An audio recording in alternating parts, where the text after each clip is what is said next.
I'm going to run through how to pair the Dream 55mm mains motor with a handset.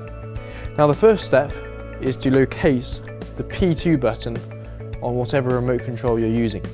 Now I'm using an Elite remote control, and the P2 button is to the upper left of the battery. Once you've found that, you need to press and hold the button on the motor for 2 or 3 seconds. The motor will beep and step to confirm that the program button's been pressed. Once it's done that, we press P2, P2, up on the handset, and the blind will be paired. So let's just go and do that. So I'm pressing that button for about 2 seconds.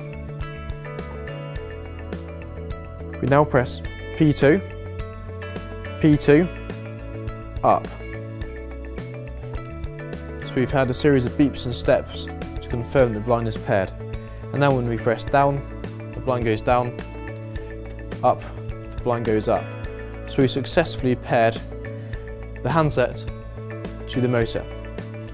To recap, when you're pairing the blind, first of all you need to press and hold the button on the motor for 2 or 3 seconds. Wait for it to finish beeping and stepping, then you press P2, P2, up on your remote control. Any questions though, get in touch, we'll be glad to help.